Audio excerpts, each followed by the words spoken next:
नशा एक ऐसी चीज है जो अच्छे खासे इंसान को बर्बाद कर सकता है, चाहे फिर वो शराब का नशा हो, सिगरेट का नशा हो या फिर प्यार का नशा हो। लेकिन भारत में एक नशा ऐसा भी है जो हर घर में मौजूद है, चाय का नशा। और चाय भी साहब कोई ऐसी वैसी नहीं, चाय की शक्ल बिल्कुल कड़क दिखनी चाहिए, उसका स्वाद अदरक इलायची से भरपूर होना चाहिए और खुशबू ऐसी कि पास के 4 घर तक सूंघी जा सके।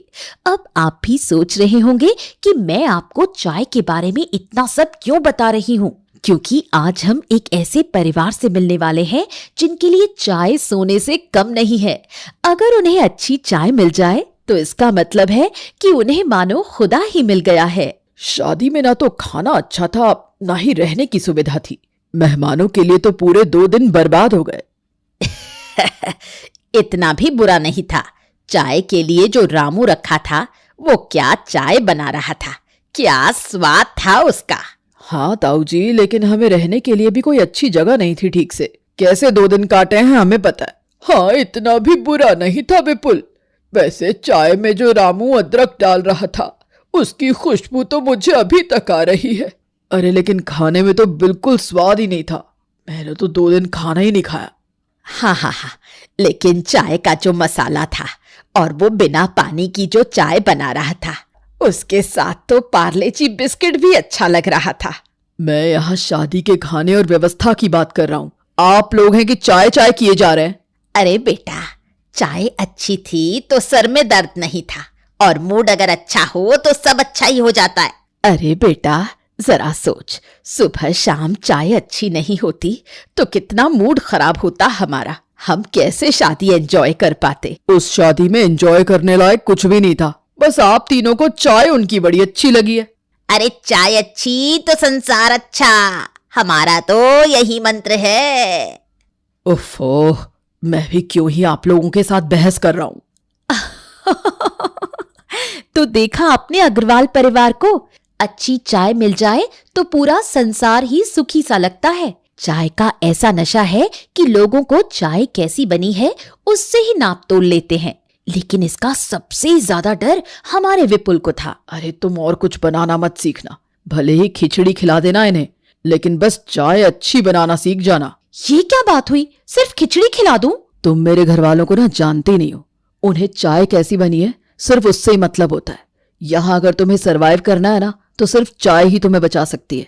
अगर घर वाले नाराज हो तो चाय, मान नहीं रहे हो तो चाय, किसी बात की परमिशन लेनी है तो चाय, बस इसी से हमारा काम हो सकता है। हाँ, लेकिन चाय बनाने में क्या बड़ा रॉकेट साइंस है, मुझे आती है चाय बनानी। चाय नहीं राही, अच्छी चाय, सबसे बेस्ट चाय बनानी आनी चाहिए तुम्हें। ये बेस्ट चाय क्या होती है अब? बेस्ट चाय वो होती है जिसकी खुशबू दूर दूर तक आनी चाहिए। अदरक इलायची चाय मसाले का ऐसा स्वाद हो कि पीने वाला मदहोश हो जाए। पीने के 1 घंटे तक भी चाय का स्वाद मुंह से जाना नहीं चाहिए। ये चाय बनानी है मुझे या कोई ड्रग्स? देखो, अगर तुम चाहती हो कि हमारी शादी हो तो तुम्हें चाय की अग्नि परीक्षा को पार करना ही होगा। राही की चाय विपुल और उसकी शादी का भविष्य तय करने वाली है, इसलिए राही अब रोज सिर्फ चाय बनाने की तैयारी कर रही है। राही रसोई में खड़ी चाय बना रही है, आसपास बहुत सारे कप पड़े हैं। राही, अब बस कर बेटा, ऐसा लग रहा है कि तू चाय बनाने में मास्टर शेफ हो गई है। अब कितने कप चाय बनाती रहेगी अब? अरे माँ, विपुल के घर वाले चाय के बिना हमारी शादी नहीं होने देंगे, इसलिए मुझे परफेक्ट चाय बनानी है।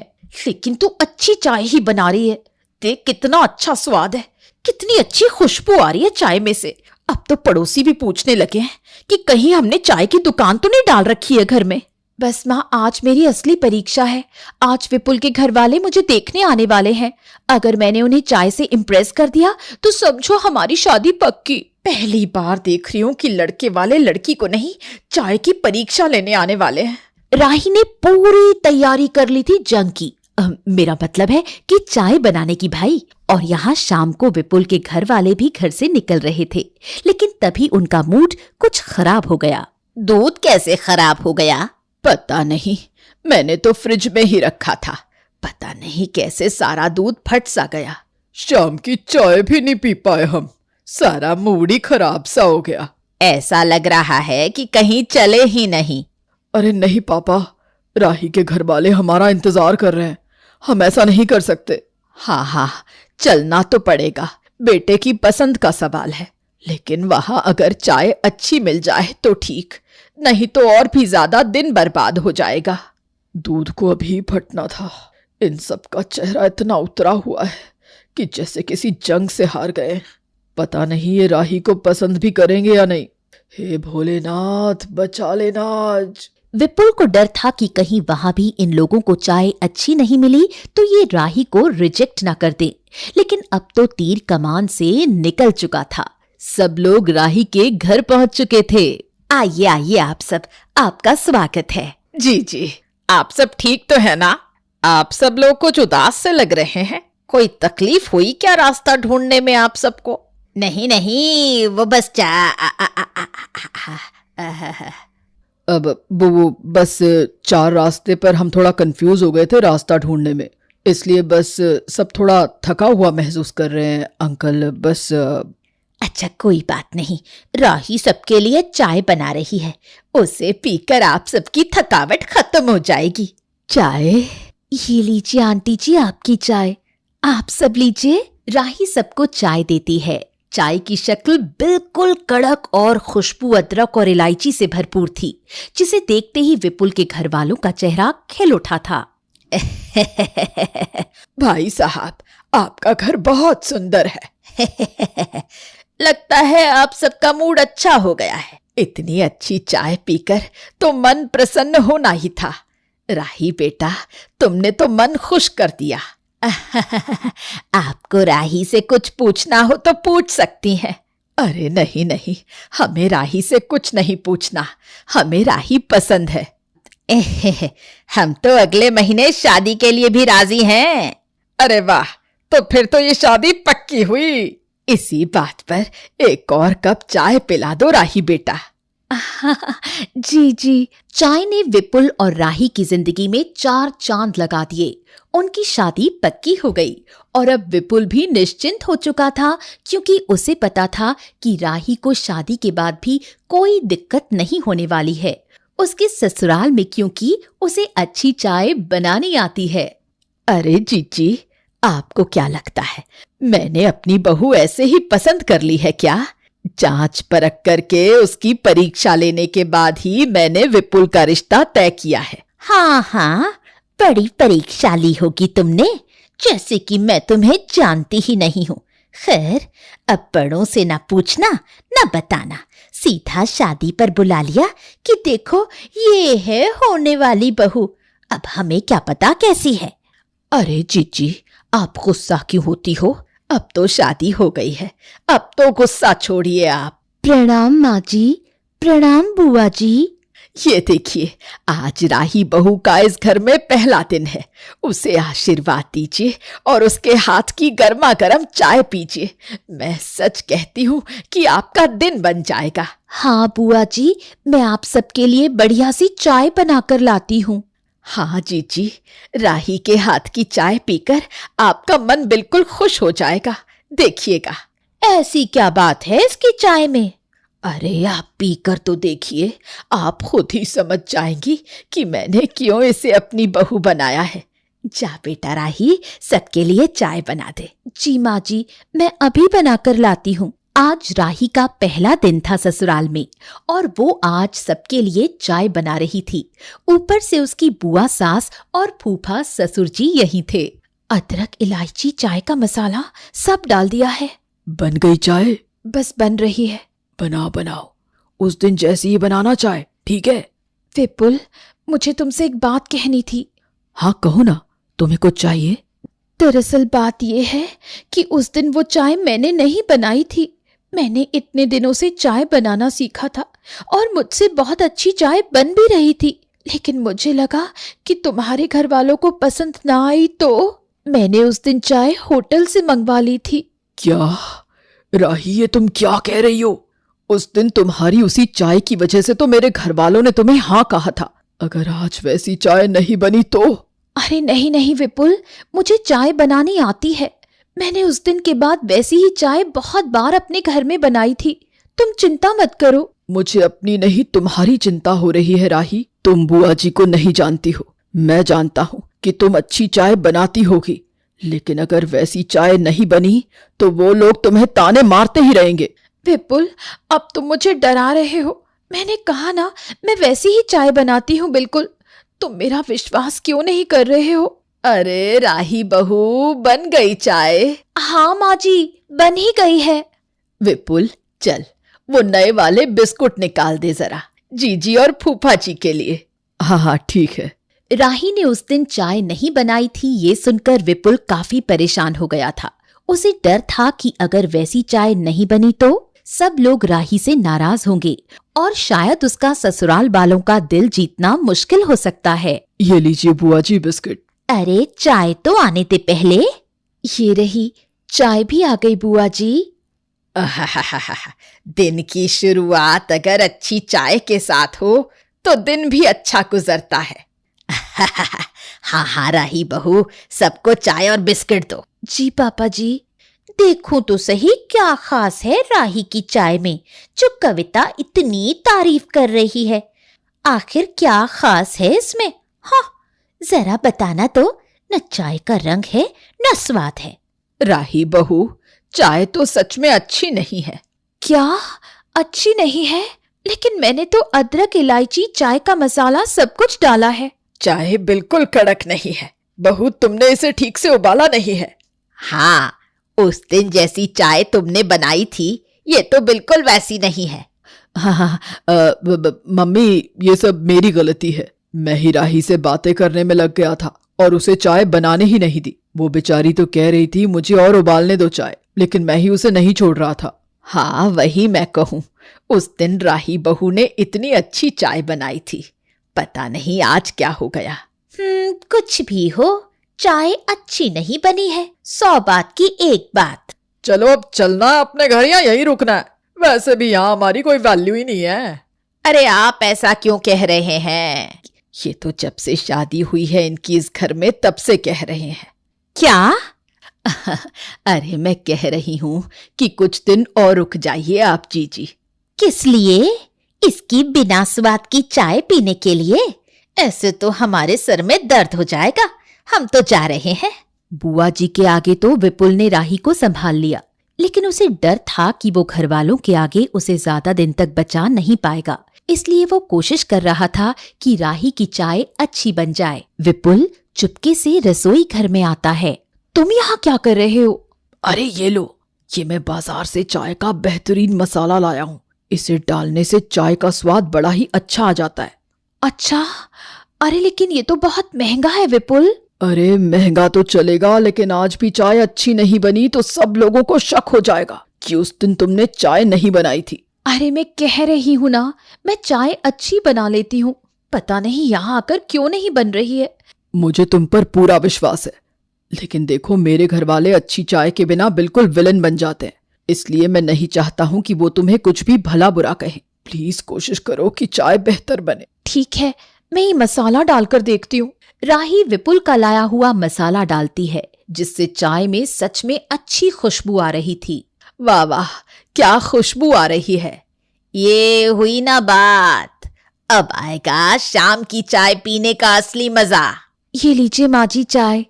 आज तो चाय की बड़ी ही अच्छी खुशबू आ रही है बहू, सच में लाओ जल्दी दो चाय। चलो मसाले ने काम तो किया। चाय में से खुशबू तो अच्छी आ रही है, लेकिन चाय कड़क नहीं, मजा नहीं है, स्वाद नहीं है बहू। हाँ भैया सही कह रहे हैं, चाय वैसी नहीं है जैसे हमने उस दिन तुम्हारे घर पर पी थी बहू। कहीं ऐसा तो नहीं है कि तुमने उस दिन चाय बनाई ही नहीं थी? नहीं पापा जी, आप ऐसा क्यों कह रहे हैं? क्योंकि जब से तुम यहाँ आई हो तब से चाय बिल्कुल भी वैसी नहीं बनी है जैसी उस दिन तुमने बनाई थी। अब तो मुझे भी शक हो रहा है। मम्मी दूध में कोई कमी होगी ना, इसलिए चाय शायद अच्छी नहीं बन रही है। विपुल, अपनी पत्नी की तरफदारी करना बंद कर। मुझे तो लगता है उस दिन इसने झूठ कहा था। वो माँ जी सॉरी, चाय अच्छी नहीं बनी। मैं आज रात के खाने में बिरयानी बना दूं? हाँ माँ, राही क्या बिरयानी बनाती है। सच में आप खाएंगी तो आपको बहुत अच्छी लगेगी। मेरा तो सर दर्द कर रहा है। चाय अच्छी नहीं पी है तो मुझे कुछ नहीं खाना है। हाँ, हमें भी कुछ खास खाने की इच्छा नहीं है, चाहे जो भी बना दो। माँ जी सुनिए तो। चाय के मसाले ने भी काम नहीं किया, पता नहीं अब क्या होगा। सॉरी विपुल, ये सब मेरी वजह से हो रहा है, लेकिन मैं सच कह रही हूँ कि मैं अच्छी चाय बना लेती हूँ। पता नहीं क्यों यहाँ इन्हें पसंद ही नहीं आ रही है। कोई बात नहीं, तुम कोशिश तो कर रही हो ना, आगे जो होगा देखा जाएगा। अब मुझे लगता है कि हमें बता देना चाहिए कि उस दिन चाय मैंने नहीं बनाई थी। राही के बार बार कोशिश करने के बाद भी उसकी चाय घर वालों को अच्छी नहीं लग रही थी, इसलिए उसने सोचा कि सबको सच बता देना ही सही होगा। तुम्हें सच में लगता है कि हमें सच बता देना चाहिए सबको? हाँ, हम कब तक झूठ बोलते रहेंगे सबसे? ठीक है, चलो आओ। माँ जी, पापा जी, मुझे आपको कुछ बताना था। वो बात ये है कि मुझे सच का पता चल गया है। क्या आपको पता चल गया? लेकिन कैसे? मुझे उम्मीद नहीं थी कि इतना बड़ा सच मुझे पता चलेगा। मैं झूठ बोलने वालों को कभी माफ नहीं करता। क्या हुआ भैया? ताऊ जी, देखिए वो मैंने। हाँ बहू, मुझे पता है, उसमें तुम्हारी कोई गलती नहीं है। गलती वो सफेद चाय पत्ती बेचने वाले की है। क्या? सफेद चाय पत्ती? हाँ, आज जब मैं बाजार से आ रहा था तब मुझे पता चला कि वो कालू राशन वाला सफेद चाय पत्ती को काला करके बेचता है। इसलिए आज बहुत सारे लोग उसे मारने के लिए खड़े थे और हम बेचारे राही बहू की चाय को गलत समझ रहे थे। देखो, आज मैं दूसरी चाय पत्ती लाया हूँ। अच्छा, सफेद चाय की वजह से ये सब हो रहा था? तो तुम लोग क्या बताने वाले थे? हाँ, हम भी यही बताने वाले थे माँ जी कि सफेद चाय पत्ती है। चलो अच्छा हुआ सच का पता चल गया। जाओ, अब अच्छी सी चाय बना लाओ। मैं अभी बना लाती हूँ। राही की चाय ना बनने का कारण सफेद चाय पत्ती थी और वो बेचारी खामखा सबकी डांट खा रही थी। और आज जब उसने चाय बनाई तो सारे घरवाले खुशी से झूम उठे। वाह, ये लो बहू 1100 रुपए का नेक। मजा ही आ गया चाय पीकर। मजा तो आएगा ही, सफेद चाय पत्ती जो निकल गई। सब लोग हंसने लगे। सूरज, कल सुबह आपके दोस्त खाने पर आने वाले हैं। बता तो दो मुझे क्या बनाना है उनके लिए। देख लो, जो तुम्हारा मन करे वो बना दो। मुझसे क्या पूछ रही हो? अरे नहीं भाई, ऐसे कैसे? मैं अपनी पसंद से कुछ भी बना दूं। आप बताओ ना, आपका जो खाने का मन होगा मैं वही बनाऊंगी। अच्छा तो ठीक है, ऐसा करो, कढ़ाई पनीर मिक्स वेज और तंदूरी नान बना लेना। ठीक है, बना दूंगी। सूरज तो अपनी फरमाइश की लिस्ट बताकर सो गया था, लेकिन नंदिनी तो अब कल के खाने की चिंता में डूबने लगी थी। सूरज ने तो मुझसे कढ़ाई पनीर बनाने के लिए कह दिया। मुझे तो कढ़ाई पनीर आता भी नहीं है, क्या करूं? ऐसा करती हूँ, यूट्यूब पर कोई रेसिपी देखकर बना दूंगी। अगले दिन नंदिनी सूरज और उसके दोस्तों के लिए बहुत मन से खाना बनाती है डिनर टेबल पर। अरे वाह भाभी जी, खाना तो बड़ा स्वादिष्ट बना है। आपके हाथों में तो जादू है। हाँ भाई, हमारे सूरज का फेवरेट जो है कढ़ाई पनीर। समझ जाओ, यह कढ़ाई पनीर हमारे लिए नहीं सूरज के लिए बनाया गया है। क्यों भाई सूरज, तू कुछ नहीं बोल रहा है? अब इसमें बोलने जैसी क्या बात है? पति का जवाब सुनकर नंदिनी का मन थोड़ा सा उदास हो गया था। सब लोग मेरे बनाए खाने की तारीफ कर रहे हैं, लेकिन जिनके लिए मैंने इतने मन से बनाया उनके मुंह से तारीफ का एक शब्द भी नहीं निकल रहा है। इससे तो मैं कुछ हल्का फुल्का बना देती दोस्तों के जाने के बाद। आपको पता है सूरज, मुझे कढ़ाई पनीर बनाना भी नहीं आता था, लेकिन फिर भी आपको खुश करने के लिए मैंने इंटरनेट से देखकर इतनी मेहनत से रेसिपी बनाई, लेकिन आपके चेहरे पर तो कोई खुशी ही नहीं दिखाई दी। नाचने लगूं क्या तुम्हारे हाथ का कढ़ाई पनीर खाकर? ठीक है, अच्छा बना था, और इससे ज्यादा क्या कहूँ? नहीं नहीं, कुछ कहने की जरूरत नहीं है, मैं तो बस वैसे ही कह रही थी। कुछ दिन बाद, नंदिनी बहू, मेरे भतीजे की शादी है, तुमने तैयारी कर ली है ना? हाँ माँ जी, बाकी तो सब तैयारी हो गई है, लेकिन समझ नहीं आ रहा कि कौन सी साड़ी पहनूं। वैसे मेरा मन तो है कि इस बार तो मैं लहंगा ही पहन लेती हूँ। अरे नहीं नहीं, ससुराल की शादी में बहू साड़ी पहने हुए ही अच्छी लगती है, और ज्यादा सोचना क्या है, रेड कलर की साड़ी है ना तुम्हारे पास, बस वही पहन लो। ठीक है माँ जी। वैसे तो आजकल पेस्टल कलर्स का ट्रेंड है, मेरा तो मन था कि मैं गोल्डन कलर का लहंगा लूं, लेकिन कोई बात नहीं, अगर माँ जी रेड कलर की साड़ी पहनने को कह रही है तो मैं वही पहन लूंगी। मुझे रेड साड़ी में देखेंगी तो खुश हो जाएंगी। कुछ देर बाद नंदिनी सास की बताई हुई साड़ी पहनकर तैयार होकर सास के सामने आ जाती है। माँ जी, मैं तैयार हो गई। दिख रहा है मुझे कि तो तैयार हो गई।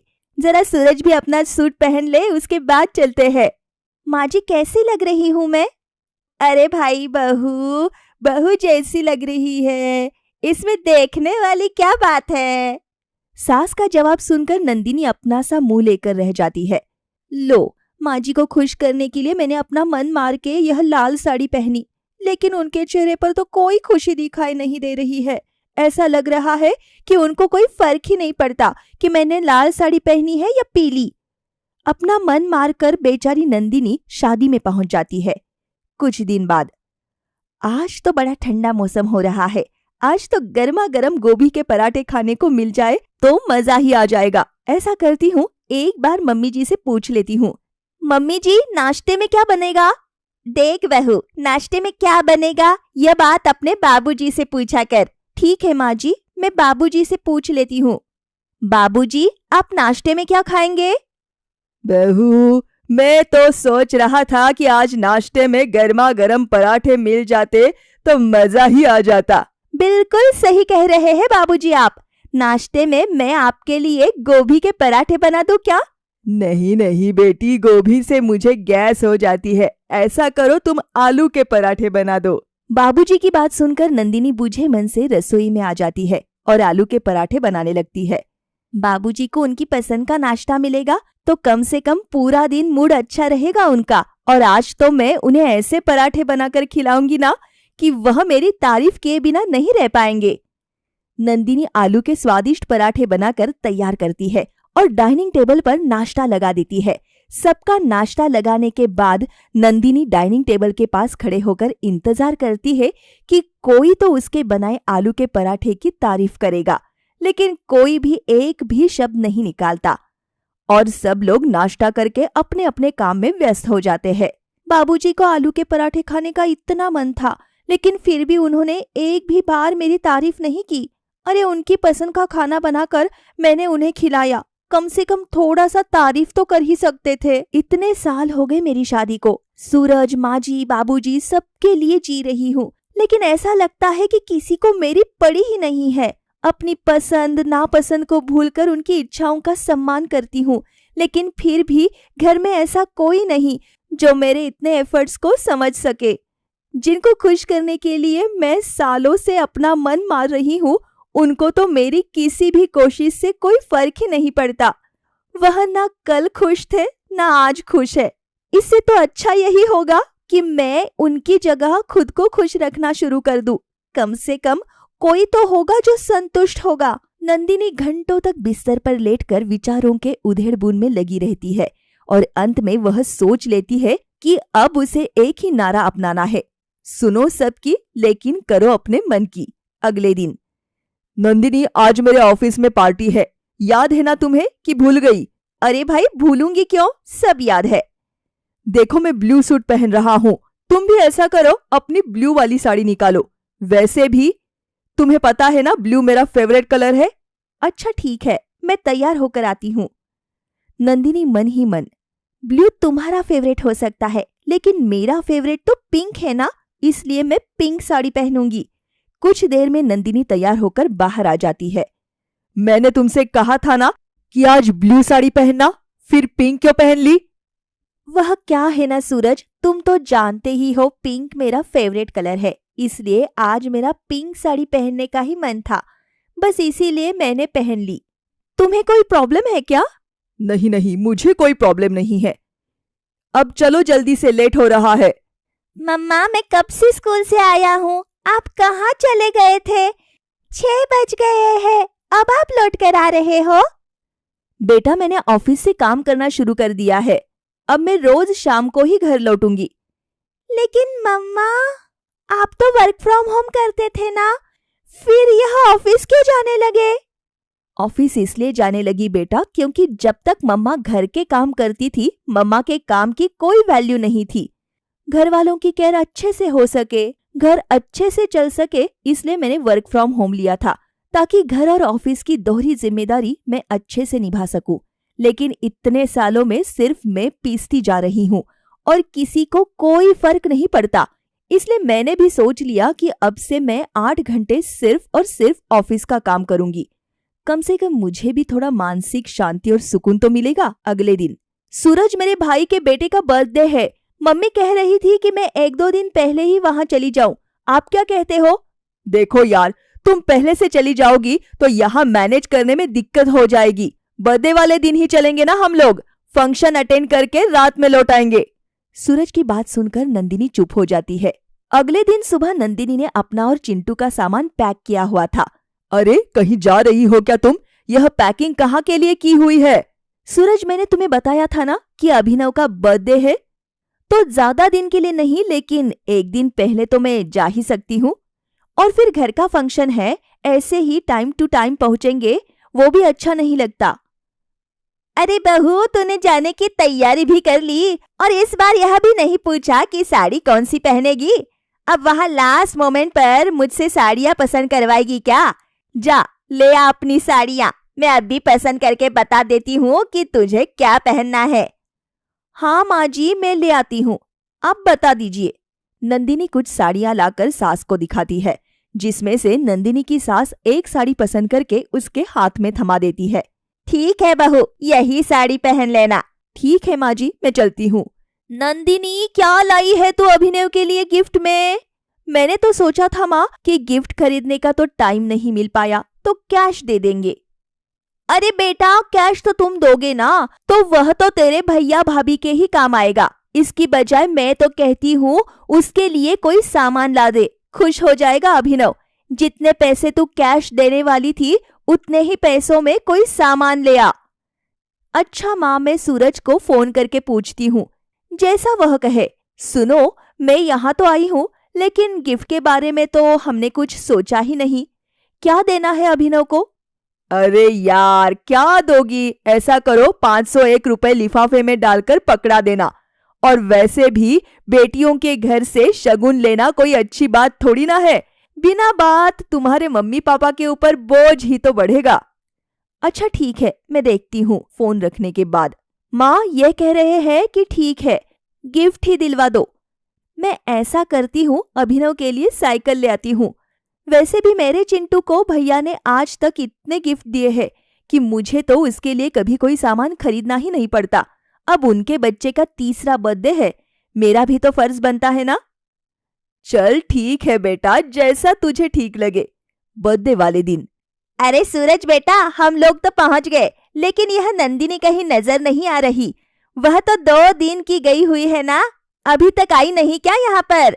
क्या मम्मी, वो खड़ी तो है सामने, आपको दिखाई नहीं दे रही है क्या? अरे ये क्या पहनकर खड़ी है? तभी तो मुझे पहचान में नहीं आई। मैंने इसको साड़ी पहनने को बोला था और यहाँ सलवार सूट पहन के खड़ी है। रुको माँ, मैं अभी उसे बुलाता हूँ। सूरज नंदिनी को बुलाता है। अरे बहू, ये क्या हुलिया बना रखा है? तभी तो मैं एक नजर में तुम्हें देखकर पहचान ही नहीं पाई। घर से तो तुम साड़ी पसंद करवा कर लाई थी ना, फिर ये क्या पहन लिया? माँ जी, आपने तो साड़ी पसंद करके दे दी थी, लेकिन मेरा साड़ी पहनने का मन नहीं था। मेरा मन था कि मैं कुछ कंफर्टेबल और हल्का फुल्का पहनूं। बस इसीलिए यहाँ आकर मैंने सलवार सूट खरीद लिया। अच्छी लग रही हूं ना मैं? अच्छी? हाँ ठीक है। सही बताऊं तो माँ जी, सलवार सूट को पहनकर मुझे बहुत ही अच्छा फील हो रहा है। कहाँ वह भारी भरकम साड़ियाँ और कहाँ यह आरामदायक सा सूट। ऐसा लग रहा है कि कितने सालों बाद कुछ अपनी पसंद का पहना है मैंने। अच्छा माँ जी, मैं जरा आती हूँ। नंदिनी अपने मन की बात कहकर पतली गली से निकल गई थी। नंदिनी की भाभी, वाकई जीजाजी का गिफ्ट अभिनव को बहुत अच्छा लग रहा है। देखिए ना, साइकिल से उतर ही नहीं रहा है वह। क्या साइकिल? अच्छा। सूरज साइकिल के नाम से बिल्कुल हड़बड़ा गया था, क्योंकि उसने तो नंदिनी को 501 देने के लिए कहा था। लेकिन ऐसा तो पहली बार हो रहा था कि नंदिनी ने सूरज की सिर्फ बात ही नहीं काटी, बल्कि 501 रुपए की बजाय सीधा 5000 की साइकिल गिफ्ट कर दी घर पहुंचकर। नंदिनी, क्या बात है? आजकल तुम सारे डिसीजन खुद ही लेने लगी हो। ऐसा क्यों कह रहे हो सूरज? आपको ऐसा क्यों लग रहा है? मुझे फोन करके तो तुमने पूछा था ना कि बर्थडे पर क्या देना है, और फिर तुमने दिया क्या? साइकिल? जब मेरी बात माननी ही नहीं थी तो मुझसे पूछा क्यों था? देखिए सूरज, मैंने अगर वहां पर साइकिल गिफ्ट की है ना, तो आपके परिवार का ही मान बढ़ाया है। आप सोचकर देखिए, अभिनव की सगी बुआ बर्थडे में उसे 501 का लिफाफा देकर जाती तो क्या इज्जत रह जाती हमारे परिवार की वहां पर। और कम से कम आप इतना तो सोचिए ना कि मेरे भैया भाभी हमें या चिंटू को देने में कभी कोई कमी तो नहीं छोड़ते। अब जब देने की बारी हमारी है तो मैं आंखें कैसे फेर सकती हूँ? बात यह नहीं है कि मैंने आपकी बात काटी है, बल्कि बात यह है कि मैंने वह किया जो मुझे सही लगा। नंदिनी की बातों ने सूरज की बोलती बंद कर दी थी। उसके पास अब नंदिनी की बातों का कोई जवाब नहीं था, इसलिए वह चुपचाप आंखें बंद करके सो जाता है। अगले दिन लंच के समय, माँ जी खाने में क्या बनेगा? बेटा ऐसा कर, आज तू मटर पनीर की सब्जी बना ले। ठीक है माँ जी। नंदिनी रसोई में आकर ऐसा लगता है माँ जी का कांटा तो मटर पनीर पर आकर ही रुक गया है। हफ्ते के 3 दिन तो मटर पनीर ही बनता है हमारे घर में। अब माँ जी को मटर पनीर इतना पसंद है, इसका यह मतलब तो नहीं ना कि सब वही खाते रहे। ऐसा करती हूँ, आज तो अपना फेवरेट घिया का कोफ्ता बना लेती हूँ। अरे थक गई हूँ मन मार मार के रोज मटर पनीर खाकर। वैसे भी चाहे माँ जी को कितना भी उनकी पसंद का खाना बनाकर खिला दो, तारीफ के 2 बोल तो उनके मुंह से निकलेंगे नहीं। इससे अच्छा यही है कि मैं खुद को ही खुश कर लेती हूँ। नंदिनी घिया के कोफ्ते बनाकर डाइनिंग टेबल पर लगा देती है। कुछ देर में परिवार के सभी सदस्य जाकर डाइनिंग टेबल पर बैठ जाते हैं। ये क्या बना दिया तुमने? मटर पनीर बनाने को कहा था ना? बाजार में मटर नहीं मिल रही थी माँ जी, फिर बिना मटर के तो मटर पनीर बन नहीं सकता, इसलिए मैंने घिया के कोफ्ते बना दिए। लो, ऐसे कैसे मटर नहीं मिल रही थी? और अगर नहीं मिल रही थी तो तुम्हें बताना तो चाहिए था ना, मैं सूरज से कहकर फ्रोजन वाली मंगवा देती। अरे माँ जी क्यों इतना परेशान हो रही है? वैसे भी हफ्ते में 3-4 बार मटर पनीर बन ही जाता है। आज मेरी पसंद का कोफ्ता खा लीजिए, खाकर तो देखिए, एकदम स्वादिष्ट बना है। नंदिनी के बदलते व्यवहार को घर में सभी लोग नोटिस कर रहे थे। एक दिन सूरज नंदिनी के मायके जाता है। क्या बात है सूरज, आप थोड़े अपसेट से नजर आ रहे हैं। सब ठीक तो है ना? हाँ ठीक तो है, लेकिन आजकल नंदिनी कुछ बदल सी गई है। आजकल अपनी मर्जी से ही सारे काम करती है, किसी की पसंद नापसंद से कोई फर्क नहीं पड़ता उसको। अब परिवार में रहकर परिवार के बारे में सोचना जरूरी होता है ना। अरे सूरज जी कैसी बात कर रहे हैं आप? अरे भाई, अभी अभिनव के बर्थडे के समय नंदिनी आई हुई थी। वह तो हर छोटी बड़ी बात के लिए आपसे ही फोन करके परमिशन ले रही थी। हमें तो ऐसा बिल्कुल नहीं लगा कि वह हर काम अपनी मर्जी से कर रही है। बिल्कुल ठीक कहा भैया आपने। पूछती तो वह जरूर है, लेकिन करती वही है जो उसे ठीक लगता है। आपको याद है ना, अभिनव के बर्थडे से एक दिन पहले आप लोगों को उसकी किसी फ्रेंड की शादी में जाना था। हाँ हाँ मुझे याद है, और नंदिनी भी हमारे साथ गई थी। तो क्या नंदिनी ने आपसे वहां जाने से पहले पूछा नहीं था? पूछा था ना भैया, उसने फोन करके पूछा कि उसे जाना चाहिए या नहीं। मैंने उसे जाने से मना किया था, और वैसे भी शादी के बाद ऐसे मायके वालों के साथ किसी पार्टी फंक्शन में जाना कोई अच्छा थोड़े ना लगता है। लेकिन उसने मेरी बात मानी नहीं, उसने वही किया जो उसका मन था। गई थी ना आप लोगों के साथ शादी में। आप ही बताइए, उसने मेरी बात का मान रखा क्या? देखो सूरज, माना कि नंदिनी ने वह नहीं किया जो आपने उससे कहा था, लेकिन जो उसने किया वह गलत तो नहीं था ना। उसकी बचपन की फ्रेंड थी कंचन, हमेशा से साथ में पड़े खेले थे वो। अगर हमारे साथ वो शादी में चली भी गई तो क्या फर्क पड़ता है? ऐसा तो नहीं ना कि शादी होने के बाद लड़कियां अपने पिछले 25 साल भुला देती है। अपने रिश्ते नाते दोस्त सबको भूल तो नहीं सकती ना। और उसमें बुरा मानने जैसी कोई बात नहीं है। आपका मन रखने के लिए वह एक बार आपसे पूछती तो है ना, बस इतना ही बहुत होता है। अब आप अपनी भाभी को ही देख लो, हम दोनों के बीच में इतनी अंडरस्टैंडिंग है कि उसे कोई भी काम करने से पहले मुझसे पूछने की जरूरत नहीं पड़ती। और वैसे भी पत्नी हमेशा सब काम पति से पूछकर करे, ऐसा कोई जरूरी तो नहीं। अगर कभी कभार वह अपनी पसंद का खाना बना लेती है, अपने पसंद के कपड़े पहन लेती है, अपने दोस्तों से मिलती है, इसमें कोई बुराई भी तो नहीं है। आप मेरी बात को एक बार सोच कर देखना। बाकी अगर फिर भी आपको ऐसा लगता है कि नंदिनी ने कुछ गलत किया है तो मैं उससे जरूर बात करूंगा। भैया की बात सूरज को समझ में आ गई थी और उसे समझ में आ गया था कि अगर खाना नंदिनी की पसंद का बन भी रहा है तो उसमें कोई बुराई नहीं है। मारी छोरियां छोरों से कम है कि? ये डायलॉग आपने कहीं ना कहीं तो जरूर सुना होगा, लेकिन आज भी ऐसे बहुत से लोग हैं जो अपनी छोरियों को छोरों से कम ही समझते हैं। उन्हें लगता है कि कुछ काम ऐसे हैं जो लड़कियां कर ही नहीं सकती। ऐसे ही कुछ हमारे शुक्ला जी भी हैं, जिनकी अपनी बहुत बड़ी किराने की दुकान है, लेकिन दुकान में वो अपनी बेटी को कभी बैठने नहीं देते। अरे पापा, मैंने बोला ना मैं बैठ जाऊंगी दुकान में, मुझे कभी मौका तो दो, मैं दुकान संभाल सकती हूँ। बेटा, दुकान का हिसाब किताब संभालना तेरे बस की ना है। तू जा अंदर जाकर अपनी पढ़ाई कर और अपनी माँ के हाथ में काम बटा जा। और क्या छोरी, यहाँ मैं और तेरी माँ पूरे दिन घर का काम करते रहते हैं। जा तू जाके सब्जी काट दे, दुकान अनूप संभाल लेगा। लेकिन चाची, जब अनूप दुकान संभाल सकता है तो मैं क्यों नहीं संभाल सकती? मैं भी तो पढ़ी लिखी हूँ ना। ये सब काम लड़कियों के नहीं होते बबली दीदी, और मैं हूँ ना ताऊ जी की दुकान संभालने के लिए। फिर टेंशन किस बात की? बबली अपने माता पिता की इकलौती बेटी थी और उनके घर में उनके चाचा चाची और उनका बेटा अनूप भी रहते थे।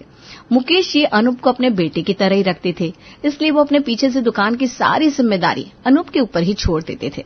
अरे क्या बात है, आज मुकेश भाई साहब दुकान पर नहीं है क्या?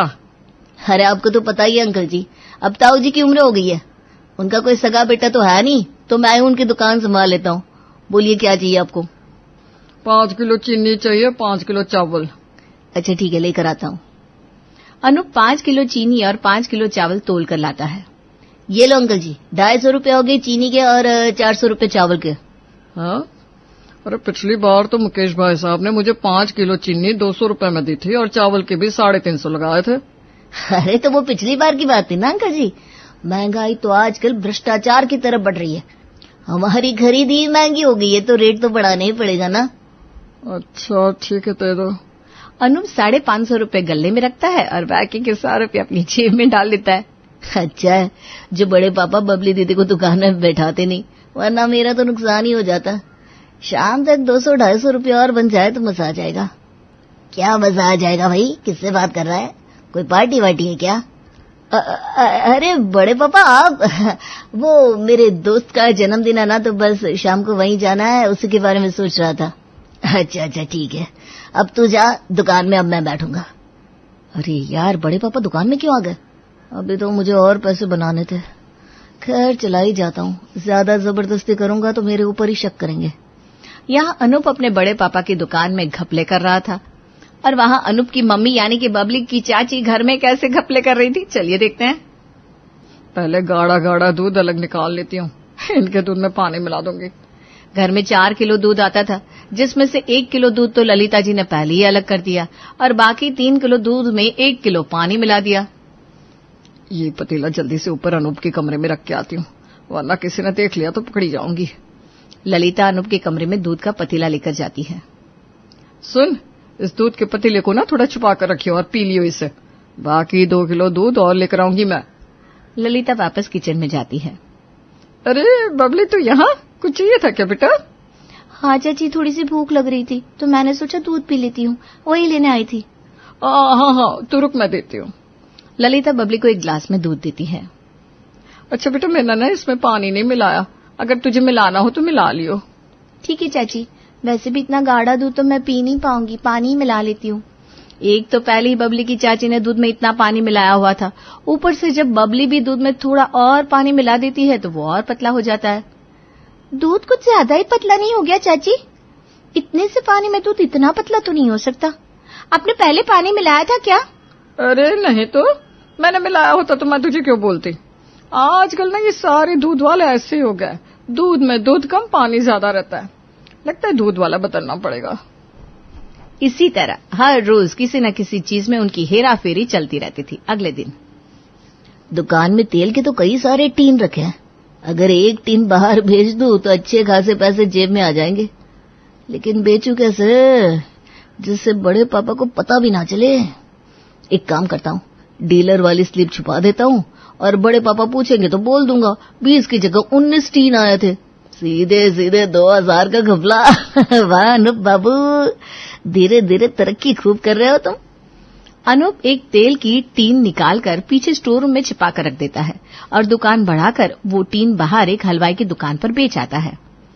अच्छा हुआ जो यहाँ पर आकर इसे बेच दिया, वरना अगर आसपास किसी को बेच देता और बड़े पापा को पता लग जाता तो मेरी खैर नहीं थी।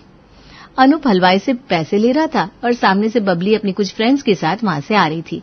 उसकी नजर सीधी अनूप पर पड़ती है। अरे अनूप, तू यहाँ पर क्या कर रहा है?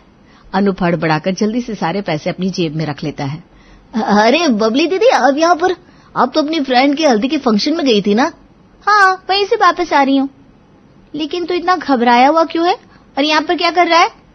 वो समोसे खाने का मन कर रहा था ना दीदी, तो आ गया। आपको भी खाने हैं तो आपके लिए भी ले लूं। मैं तो अभी इतना सारा खाना खाकर आई हूँ। और तू भी क्या, तेरा समोसे खाने का मन था तो घर के पास वाले हलवाई से खा लेता। समोसे खाने के लिए कौन इतनी दूर आता है? चल, अब तो मिल ही गया है तो तेरी बाइक पर ही चलती हूँ। चल चलते हैं। बबली अनूप के साथ घर आ जाती है। अनूप घर के अंदर बाइक खड़ी करता है और बबली के डर की वजह से वो जल्दी से अपने कमरे में जाना चाहता था। इस चक्कर में उसकी जेब से उसके पैसे गिर जाते हैं और बबली की नजर उन पैसों पर पड़ जाती है। अरे अरे रुक, कहाँ भागा जा रहा है? पहले ये तो देख ले तेरे पैसे कहाँ है? पैसे कौन से पैसे? कौन से पैसे? अरे ये अभी तो बाइक से उतरा ना, तेरी जेब से गिर गया, ये ले। अच्छा, थैंक यू दीदी। बाल बाल बच गया, शुक्र है। आज तो अनूप बाल बाल बच गया। कुछ दिन बाद, अरे दीदी, कहाँ जा रही हो आप? सब्जी खत्म हो गई है तो सोचा बाजार जाकर सब्जी ले आती हूँ। वैसे भी बाहर के ज्यादातर काम तो तुम ही कर लेती हो, मैं न घर में पड़ी पड़ी बोर हो जाती हूँ, तो सोचा सब्जी ही ले आऊं। अरे बाप रे, अगर ये सब्जी लेने चली गई तो इसे पता लग जाएगा कि सब्जी इतनी महंगी नहीं है जितनी मैं इन्हें बताती हूँ। क्या करूँ? अच्छा, चलती हूँ मैं। अरे दीदी, आपको तो पता है यहाँ आसपास सब्जी अच्छी नहीं मिलती। मैं ही मुश्किल से इतनी दूर मंडी से जाकर सब्जी लेकर आती हूँ। आप इतनी दूर जाओगी तो थक जाओगी। आपको कहीं बाहर जाने का मन कर रहा है ना, तो मंदिर चली जाओ, वहाँ आपको आपकी सहेलियां भी मिल जाएंगी। हाँ, वैसे बात तो तेरी भी ठीक है, इतनी दूर तो मैं चल नहीं पाऊंगी। चल ठीक है, मंदिर ही चली जाती हूँ। अच्छा दीदी, वो सब्जी वाले को ना महीने के पैसे देने हैं 8000 रुपए। 4000 मैंने मिला दिए, 4000 आप मिला दो। है? सब्जी का 8000 का बिल? सब्जी इतनी महंगी होगी क्या? हाँ दीदी, महंगाई का तो बस ऐसे ही चल रहा है। अब पैसे दे दो, मैं सब्जी वाले को उसके पैसे दे दूंगी। अच्छा ठीक है। जानकी ललिता को 4000 रुपए देती है और मंदिर के लिए निकल जाती है। अच्छा, ये पढ़ी लिखी नहीं है। 3000 का सब्जी का बिल आया है, 4000 रुपये ये दे गई। अब बचे 1000 रुपये से अपने लिए साड़ी खरीदूंगी। ललिता बाजार जाकर उन 1000 रुपये से अपने लिए एक साड़ी खरीद लेती है। अगर ये साड़ी जानकी दीदी ने देख ली तो मुझे कहेंगी मेरे लिए भी एक साड़ी ले आती। एक काम करती हूँ, एक सस्ती सी साड़ी खरीद लेती हूँ उनके लिए। ए भैया, आपके पास कोई 200 वाली साड़ी है क्या? अरे बहन जी, दुकान के अंदर इतनी सस्ती साड़ी मिलती है क्या? इतनी सस्ती साड़ी चाहिए तो बाहर सेल से ले लो। अच्छा ठीक है। मार्केट में साड़ियों की सेल लगी हुई थी। ललिता ने उसमें से जानकी के लिए 200 रुपए की साड़ी खरीद ली। अब 200 रुपए की साड़ी को 1000 रुपए की बताऊंगी और 800 रुपए फिर मेरी जेब में। वाह ललिता वाह, मान गए तुझे। ललिता घर आकर वो साड़ी जानकी को देती है। अरे साड़ी तो अच्छी लग रही है ललिता, ज्यादा महंगी आई है क्या? नहीं ना दीदी, ज्यादा नहीं, बस 1000 रुपए की है। क्या 1000 रुपए की? लेकिन चाची, बाजार में ऐसी ऐसी साड़ियां 200-300 रुपए में मिल जाती हैं। लगता है दुकान वाले ने आपको लूट लिया। एक काम करते हैं, इसे वापस देकर आते हैं, बाहर सेल से सेम साड़ी सस्ते में आ जाएगी। नहीं बेटा, दुकान की कपड़ों की क्वालिटी अलग होती है, सेल के कपड़े में ऐसी क्वालिटी कहाँ मिलती है। बात तो तेरी बिल्कुल ठीक है ललिता। अच्छा तू बैठ, मैं तुझे पैसे देती हूँ। अरे कोई बात नहीं ना दीदी, बाद में दे देना, मैं कौन सा कहीं भागी जा रही हूँ। अरे नहीं नहीं, पैसों का हिसाब जितना क्लियर रखो उतना अच्छा है। बाद में मैं फिर भूल जाऊंगी और तू भी शर्म के मारे टोकेगी नहीं। ये ले। जानकी ललिता को पैसे देकर चली जाती है। कुछ दिन बाद अनूप के पास एक फोन आता है। अरे हाँ, मैंने 10 किलो चावल और 10 किलो चीनी निकाल कर रखी हुई है, शाम को लेता हूँ, लेकिन पैसे हाथों हाथ दे दियो। अनूप 10 किलो चावल और 10 किलो चीनी बाहर बेच देता है और सारे पैसे अपनी जेब में डाल लेता है।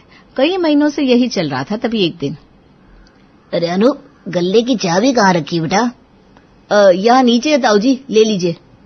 मुकेश गल्ला खोलता है तो उसमें 100 के कुछ ही नोट रखे हुए थे। मैंने तो 1 हफ्ते से गल्ला खोला ही नहीं था, तो पैसे कहाँ चले गए? इसमें तो बहुत कम पैसे है बेटा। अरे ताऊ जी, मैंने आपको बताया तो था, डीलर आया था तो उसकी पेमेंट करनी थी, उसकी पेमेंट में पैसे चले गए। अच्छा, चल ठीक है, तो दुकान संभाल। मुकेश गल्ले से कुछ पैसे लेकर अंदर आता है। ये ले बेटा तेरी फीस। पापा, ये तो 2000 ही है, मुझे 3000 चाहिए थे। मुझे पता है, लेकिन अनूप ने बताया कि डीलर आया था तो उससे पैसे दे दिए। अभी तो ये ले जा, बाकी कल दे दूंगा। बबली को ये बात थोड़ी सी खटक जाती है। वो अपने पापा के हाथ से पैसे लेती है और घर से निकल जाती है। पापा तो कह रहे थे उन्होंने पूरे हफ्ते से गल्ला चेक ही नहीं किया, और 1 हफ्ते में जितने भी पैसे आए उनमें से क्या सारे डीलर ले गया? लगता है इस अनूप को दुकान चलानी नहीं आती। मैं दुकान में बैठती ना तो इतना प्रॉफिट कराती पापा का। अभी भी बबली का दिमाग उस दिशा में नहीं जा रहा था, लेकिन अनूप मन ही मन बड़ा खुश हो रहा था। बड़े पापा तो सच में बेवकूफ निकले यार। मुझसे एक बार भी ये नहीं पूछा कि पूरे हफ्ते में क्या इतने ही पैसे आए थे जो डीलर ले गया। लेकिन आगे से सावधान रहना पड़ेगा, थोड़ा देख कर घपला करना पड़ेगा, वरना अगर किसी को शक हो गया तो दुकान में बैठने नहीं देंगे। इसी तरह कुछ दिन और बीते। तभी एक दिन, अरे अनूप, कहाँ जा रहा है बेटा? वो ताऊ जी, मेरे दोस्त का बर्थडे है ना, वहीं पर जा रहा हूँ, शाम तक वापस आ जाऊंगा। अच्छा ठीक है बेटा, तब तक मैं ही दुकान में बैठ जाता हूँ। मुकेश दुकान में बैठता है, तभी उसके पास एक कॉल आती है। हेलो मुकेश भाई साहब, कहाँ रह गए आप, अभी तक आए नहीं? मैं कुछ समझा नहीं नरेश भाई, तुमने कहाँ बुलाया था मुझे? अरे भूल गए क्या? मैंने बताया तो था, आज मेरी बेटी को देखने वाले आ रहे हैं, सब आपका इंतजार कर रहा है। अरे ये बात तो मेरे दिमाग से निकल गई, पर कोई बात नहीं, मैं आता हूँ। मुकेश कॉल कट कर देता है। तभी बबली वहां आती है। ये लो पापा आपकी चाय। अरे बेटा, अभी चाय पीने का टाइम नहीं है, नरेश भाई साहब के घर जाना है, उनकी बेटी को लड़के वाले देखने आए, और अभी डीलर भी आने वाला है, सामान लेना है उससे, और ये अनूप भी बाहर चला गया। अरे तो कोई बात नहीं ना पापा, मैं बैठ जाती हूँ। अरे बेटा, लेकिन तू कैसे दुकान में बैठेगी? तू दुकान नहीं संभाल पाएगी।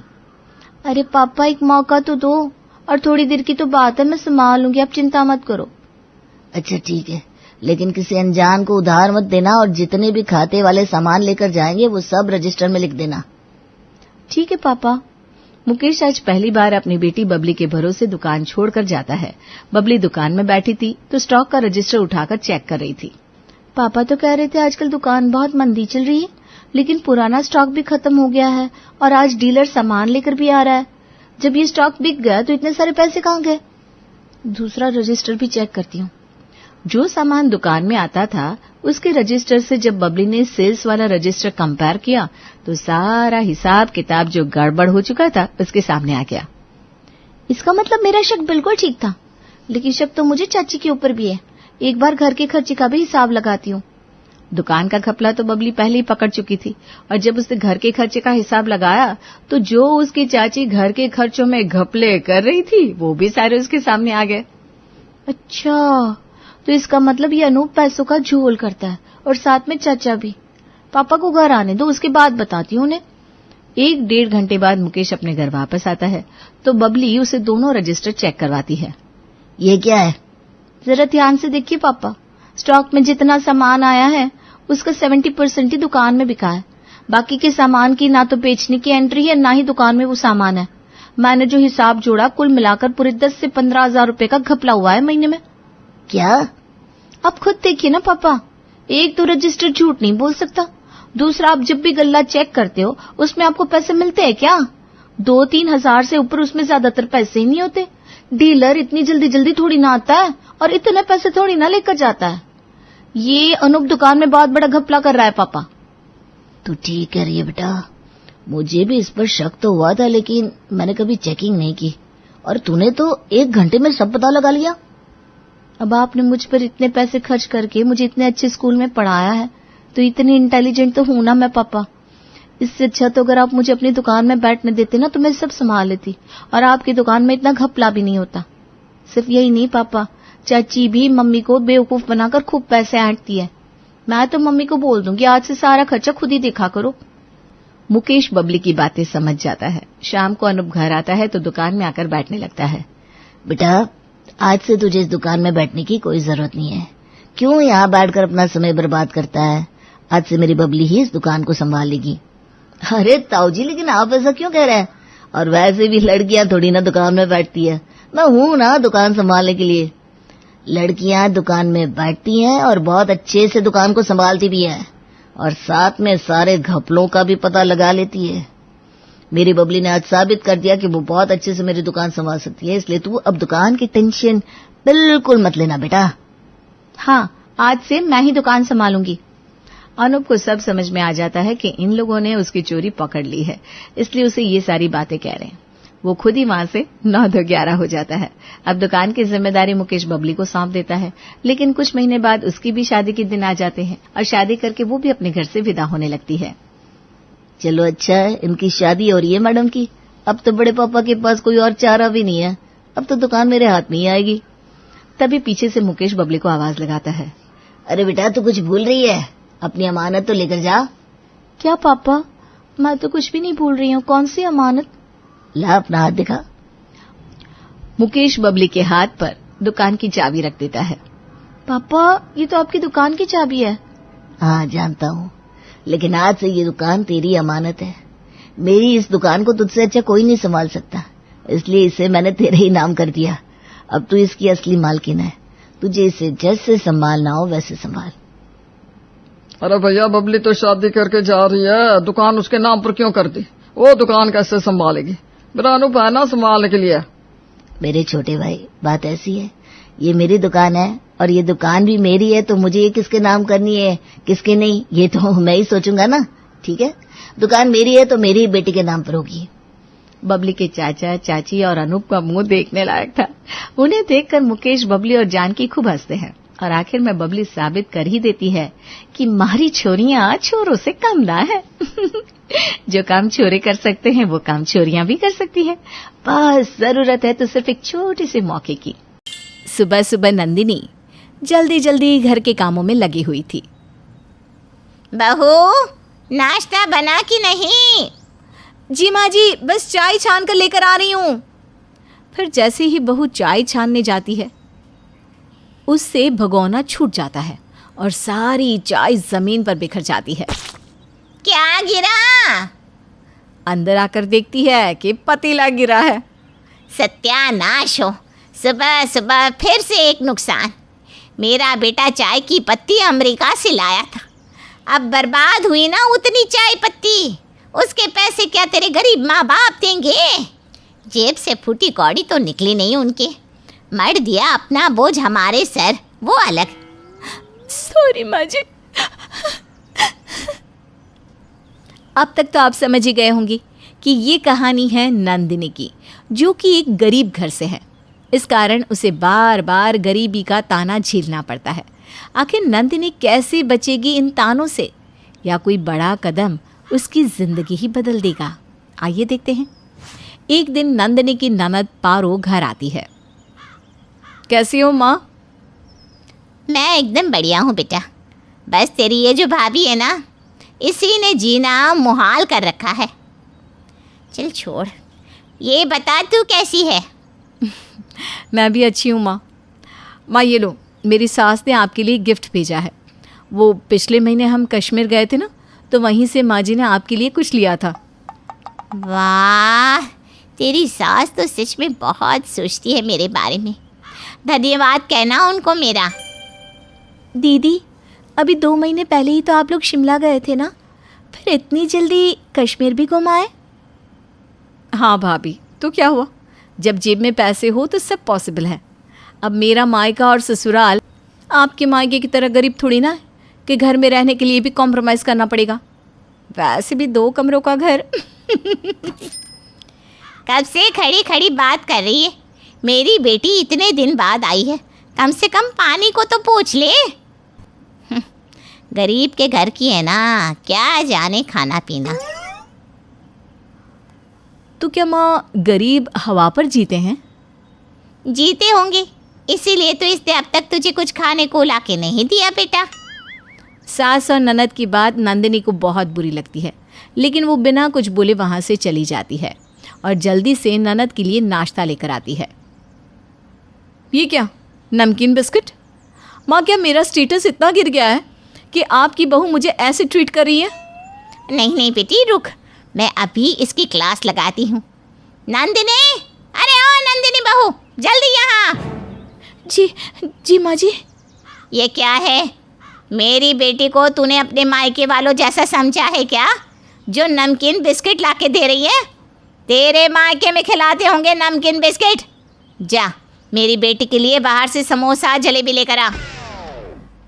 माँ, मैंने तो नमकीन बिस्किट इसलिए दिया क्योंकि खाने का समय हो गया है। मैं बस डाइनिंग टेबल पर खाना ही लगाने जा रही हूँ। जो कहा है वो कर, ज्यादा दिमाग ना दौड़ा, वरना भेज दूंगी तुझे भी तेरे गरीब माँ बाप के घर, फिर सड़ना उसी गरीबी में। नंदिनी बिना कुछ जवाब दिए ननद के लिए जलेबी समोसा लेने चली जाती है, जिस कारण उसे घर आने में देर हो जाती है और सबको खाना परोसने में भी। बहू, आज इतनी देर क्यों लगा दी खाना बनाने में?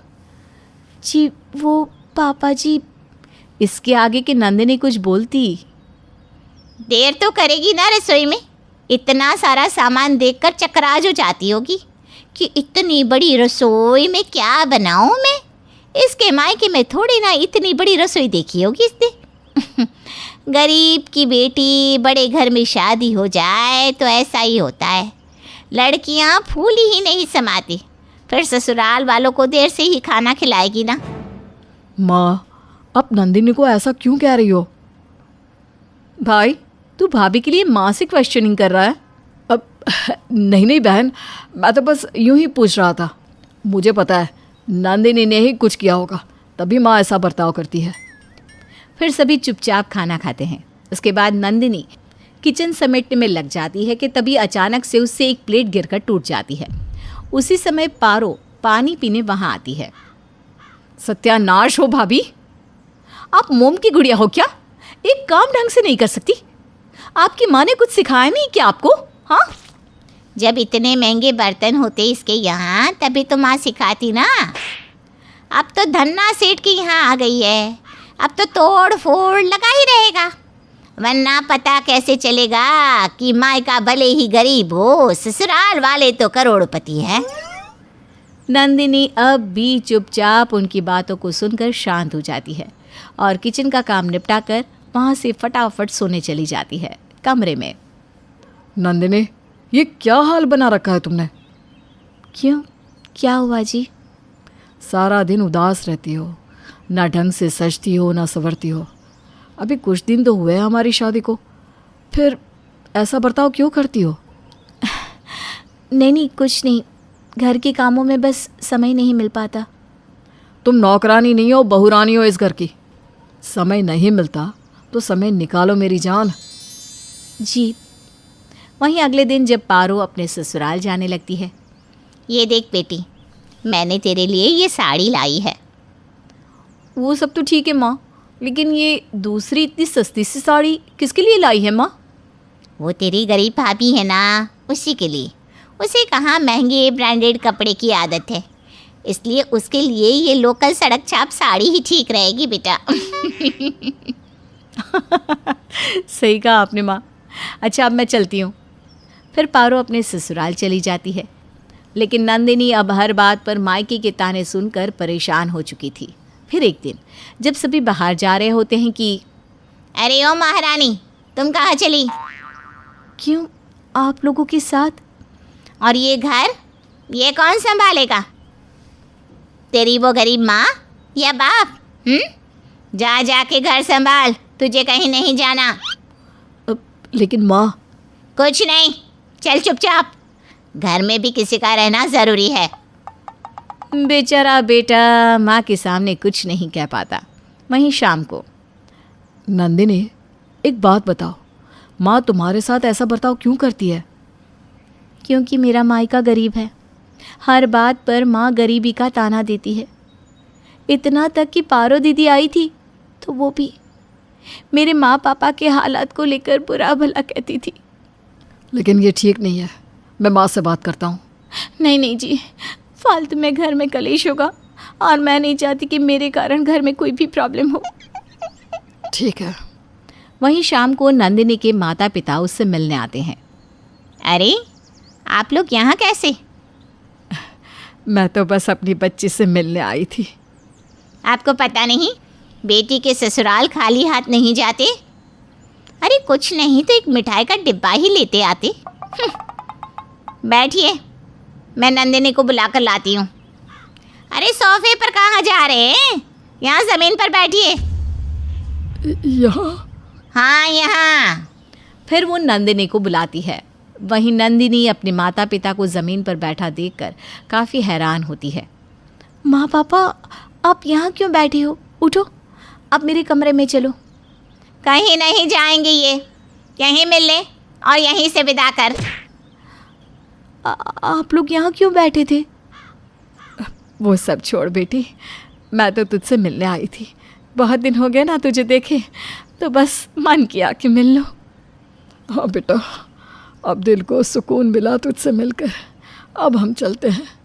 माता पिता तो वहाँ से चले जाते हैं, लेकिन अब नंदिनी का गुस्सा फूट पड़ता है और वो ये निश्चय कर लेती है कि सास को सबक सिखा कर रहेगी। अब नंदिनी कोई काम ढंग से नहीं करती और सास जो काम करने जाए उसे भी बिगाड़ देती और फिर सास का डायलॉग सास को ही चिपका देती। एक दिन सास के हाथ से उसका मोबाइल गिर जाता है। ओहो, ये तो गिरकर खराब हो गया। बहू, ये मोबाइल अंश को दे के बनवाने को कह देना। अपने पति को कहो ना, मेरे पति को क्यों? और मोबाइल कितना महंगा आता है, संभाल कर रखा कीजिए। आपके अमीर मायके वाले नहीं दे के गए ये। अमीरी तो बस दिखावा है, जेब से फूटी कौड़ी नहीं निकलती उनकी। आती हैं तो सूखा लड्डू लेकर, जिसे कुत्ता भी ना खाए। सास बहू को एकटक देखती रह जाती है। ऐसे ही अब हर बात पर बहू सास को जवाब देने लगती है।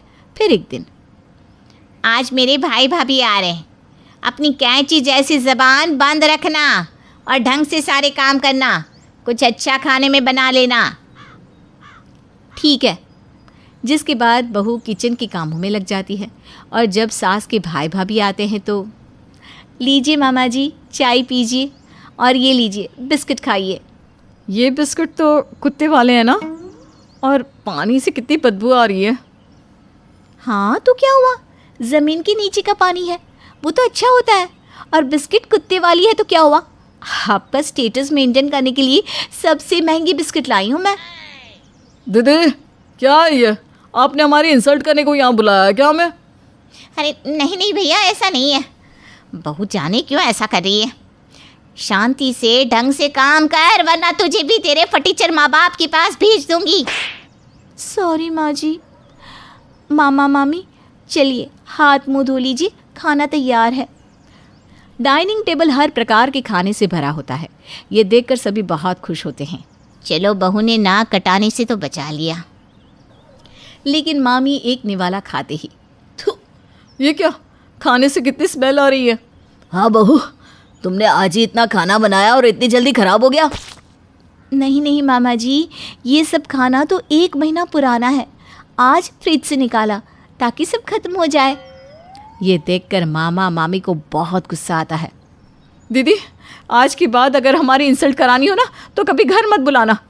हाँ, और अगर मेहमान की खातिरदारी करनी नहीं आती तो हमारे घर आ जाओ दीदी, हम सिखा देंगे। वैसे भी हम तुम्हारे ससुराल वालों की तरह गरीब नहीं है। आज पहली बार सास को गरीबी का ताना मिला था। ये सुनकर सास गुस्से से बौखला जाती है और बहू पर भड़क जाती है। तूने ऐसा जानबूझकर किया ना, मैं सब जानती हूँ। हाँ, जानबूझकर ही किया, ताकि आपको सबक मिले। आपके मायके वालों के साथ गलत हुआ तो आपको गुस्सा आया, आपको गरीबी का ताना मिला तो इतना बुरा लगा। और मेरे बारे में सोचो, जब से आई हूँ एक दिन भी ऐसा नहीं कि आपने मेरे मायके वालों को बुरा भला नहीं कहा हो, लेकिन मैंने तो सब सह लिया। इसके बावजूद आपने मेरे मम्मी पापा की बेइज्जती की, बस उसी का सबक था ये। ये सुनकर सास को अपनी गलती का एहसास होता है। माफ़ करते मुझे, मेरा दिमाग खराब हो गया था, मैं कभी ऐसा नहीं करूँगी। जिसके बाद सास बहू को गरीब मायके का ताना देना बंद कर देती है और हंसी खुशी से अपनी बहू को रखती है।